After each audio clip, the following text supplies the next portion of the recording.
ఆర్టీసీకి మాత్రం చైర్మన్ లేకపోవడంతో కూడా ఇబ్బంది అవుతుందన్న విషయాన్ని పదే పదే కార్మికులు చెప్తున్నారు. ఒక పక్క యూనియన్ లేదు, ఇంకొక పక్క చైర్మన్ లేదు. అంటే ఎట్ ఎనీ కాస్ట్ అధికారులకే చెప్పుకోవాల్సి వస్తుంది. వాళ్ళ జులుంను భరించలేని పరిస్థితి ఉంది. కాబట్టి మరి ప్రభుత్వాన్ని సత్వరమే ఆర్టీసీకి చైర్మన్ వేయాలని కూడా మేము ఈ సందర్భంగా డిమాండ్ చేస్తూ ఉన్నాను.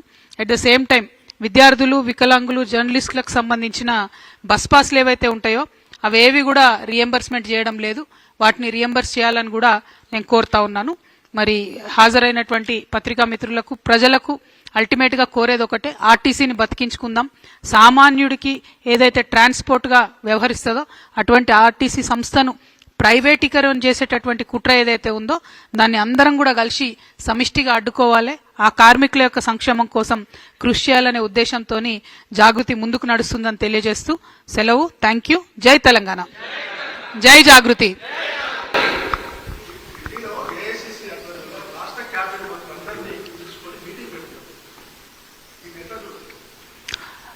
నేను చూసిన హరీష్ రావు గారి స్టేట్మెంట్ని, తెలంగాణ ఆత్మగౌరవాన్ని తాకట్టు పెట్టి మొత్తం క్యాబినెట్ అంతా ఢిల్లీకి తీసుకుపోయినరు అని అంటున్నారు. 100% అది వాస్తవం. అయితే విషయం ఏంటంటే అప్పుడు క్యాబినెట్ ఎర్రవల్లికి పోయేది, ఇప్పుడు ఢిల్లీకి పోతుంది. అంతే, పెద్ద తేడా ఏం లేదు. సో క్యాబినెట్ ఆత్మగౌరవం అనేటటువంటిది ఎక్కడైనా కూడా సెక్రటేరియట్లో క్యాబినెట్ మీటింగ్లు జరిగితే దానికి మర్యాద ఉంటుంది. అట్లా కాకుండా క్యాబినెట్లో ఉండే మంత్రులు, ప్రజల ద్వారా ఎన్నికైనటువంటి ప్రజాప్రతినిధులు, వాళ్ళందరి ఆత్మగౌరవాన్ని పరిరక్షించే విధంగా రాజకీయ నాయకుల వ్యవహారం ఉంటే బాగుంటుంది అనేటటువంటిది నేను అనుకుంటాను. జకీరన్న,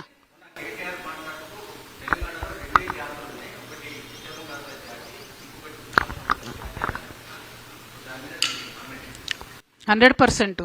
మరి ఉద్యమ ద్రోహులు ఎవరన్నది ప్రజలు నిర్ణయిస్తారు ఫ్యూచర్లో. ఎందుకంటే ఉద్యమానికి ద్రోహం చేసేటటువంటి వ్యక్తులందరినీ పక్కన పెట్టుకొని మాట్లాడుతున్నది ఎవరు, ఉద్యమకారులతో పాటు ప్రయాణం చేస్తున్నది ఎవరని ప్రజలు గమనిస్తూనే ఉన్నారు కదన్న రోజు. ఆయన కేటగిరైజేషన్ చేస్తే, వారు కేటీఆర్ గారు కేటగిరైజేషన్ చేస్తే కేటగిరైజేషన్ జరగదు కదా. ప్రజలు చేస్తారు కేటగిరైజేషన్ అన్నది. ప్రజలు గుర్తిస్తారు ఎవరు ఉద్యమకారులు, ఎవరు ఉద్యమ ద్రోహులు అన్నది.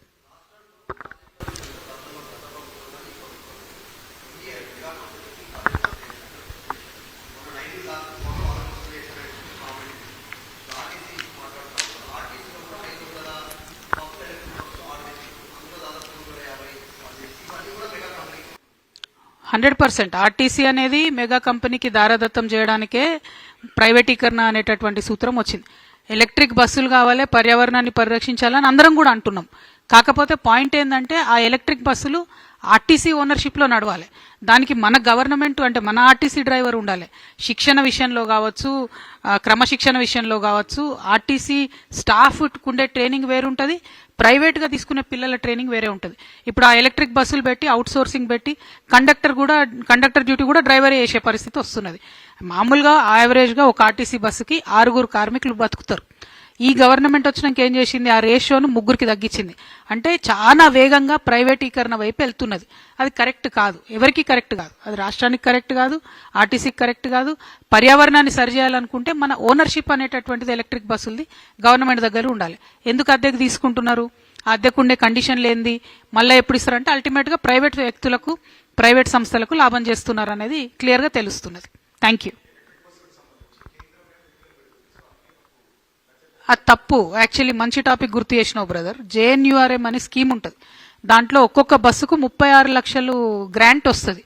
ఈ రాష్ట్ర ప్రభుత్వం వచ్చిన తర్వాత, బీఆర్ఎస్ ప్రభుత్వం ఉన్నప్పుడు గ్రాంట్ రిలీజ్ చేసింది. ఈ ప్రభుత్వం వచ్చిన తర్వాత ఏదైతే కేంద్రం నుండి గ్రాంట్ వస్తుందో వీళ్ళు ఆర్టీసీకి ఇస్తలేరు. నేను అందుకే శ్వేతపత్రం రిలీజ్ చేయమని చెప్తున్నా. ఒక పక్క మహాలక్ష్మి పథకం కింద ఆర్టీసీని వాడుకుంటూ ఆర్టీసీకి చెల్లించాల్సిన డబ్బులు చెల్లించడం లేదు. రెండవది, కేంద్రం నుంచి వచ్చేటటువంటి గ్రాంట్స్ ఏవైతే ఉంటాయో అవి ఆర్టీసీకి రాకుండా చేస్తూ ఉన్నారు. దీనివల్ల ఆర్టీసీ ఎంప్లాయీస్ వాళ్ళు దాచుకున్నటువంటి సొమ్ము కూడా బయటకు ఇయ్యలేని పరిస్థితి.